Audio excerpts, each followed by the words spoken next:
तो फाइनली दोस्तों, आज हम लेकर आए हैं 2025 का मॉडल पेपर। और आपके कक्षा 10 के लिए बहुत ही इम्पोर्टेंट होने वाला है। और मैं आपको दिखाने वाला हूँ OMR का एक मैं 20 क्वेश्चन का PDF लेकर आया हूँ, जो मैं आपको बताने वाला हूँ। एकदम आप सही सही इसको याद कर लीजिए। आपका तो हर आप मॉडल पेपर देखिए, उसमें से 5 या 6 क्वेश्चन तो जरूर फंस जाएगा। मैं आपको बताने वाला हूँ। देखिए, जैसे ये देख लीजिए, मेरा पहला प्रश्न है। जो पहला प्रश्न देख लीजिए, ये वाला है, बाबू गुलाब राय किस युग के लेखक हैं। तो आपको इसमें से देखना है कौन सा आंसर सही। आपको जो OMR वाला है, गोला गोला करने वाला, वही क्वेश्चन है। तो आपको देखना है इसमें से बाबू गुलाब राय किस युग के लेखक हैं। तो मैं इसको जूम कर दे रहा हूँ, थोड़ा देखिए। और देखिए 2025 का है, जो मैं आपको दिखा रहा हूँ 2025 का। देखिए 2025 का है ये मॉडल पेपर। आपको ये 3 घंटे में हल करना होता है। देखिए, और ये पहला प्रश्न यहाँ से है। पहला प्रश्न है जो, देखिए इसमें लिखा है बाबू गुलाब राय किस युग के लेखक हैं। तो आप देख लीजिए, बाबू गुलाब राय किस युग के लेखक हैं। तो सबसे पहले आपको देखना है, आप अपने 10 ईयर से पढ़ के जाइएगा, या फिर मेरा वीडियो देख लीजिए, आपको पक्का पता चल जाएगा आपको क्या करना है। देखिए, बाबू गुलाब राय किस युग के लेखक हैं, तो किस युग के, द्विवेदी युग के लेखक हैं। फिर आगे देखिए, फिर यहाँ से आगे देखिए, चिंतामणि किस विधा की रचना है। तो चिंतामणि किस विधा की रचना है, आपको देखना है कि निबंध विधा की। चिंतामणि किस विधा की रचना है, तो ये निबंध विधा की रचना है। फिर आपको देखना है तीसरा प्रश्न, देखिए गगन किसकी रचना है।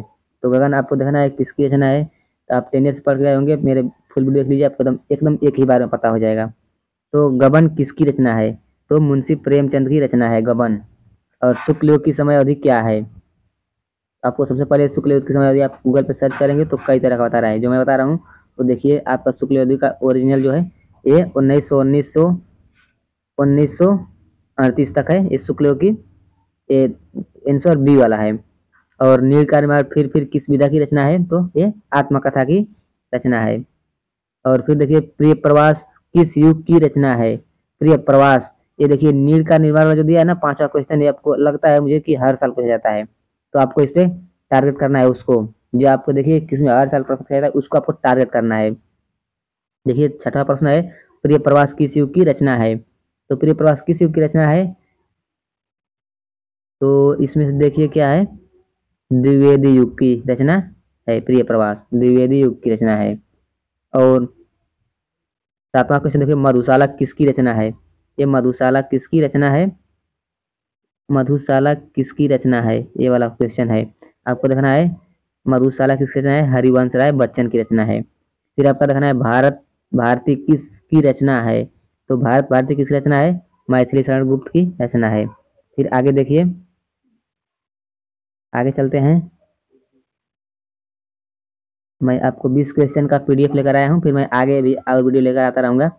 तो फिर देखिए, ये आधुनिक काल कब से कब तक है। तो आधुनिक काल कब से कब तक है, तो 1800, ये देखिए 1843 से अब तक, 1843 से अब तक अभी चल रहा है आधुनिक काल। फिर 10वां क्वेश्चन देखिए, मतीराम किस युग के कवि हैं।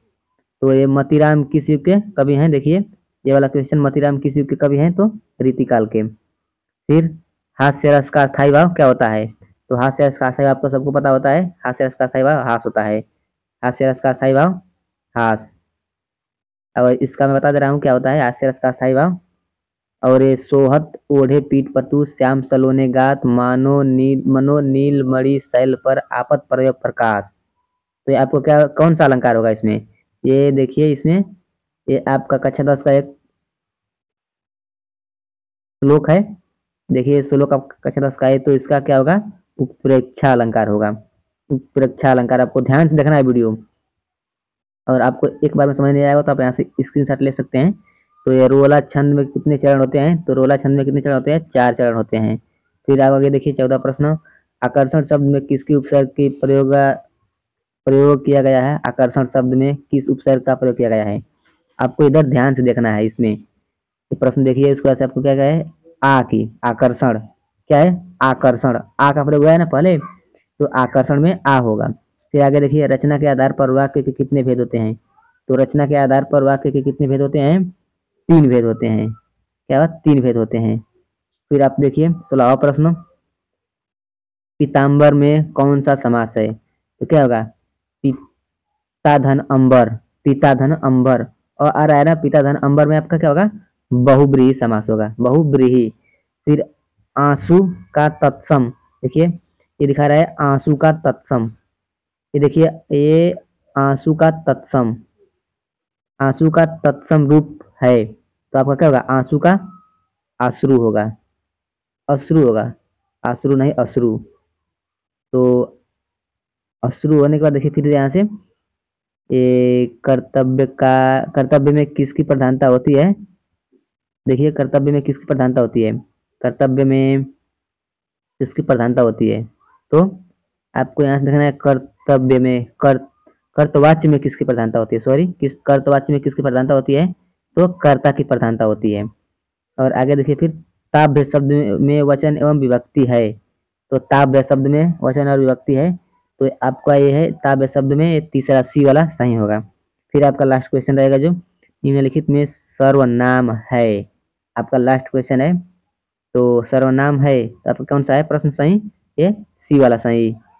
तो सर्वनाम वह जो है ना निम्नलिखित में सर्वनाम, इसमें जो प्रश्न दिया है इसमें से कौन सा सर्वनाम है? आपको मान लीजिए दिया है क्वेश्चन चारों, ये चारों ऑप्शन दिया है, चार ऑप्शन दिया है ये वाला। फिर यहाँ से आप चार ऑप्शन जो एरिया है ना सर्वनाम में, आपको देखना है इसमें से कौन सा सर्वनाम है। तो चलिए वीडियो को यहीं तक, आगे मैं वीडियो मिलता रहूँगा, तब तक के लिए बाय।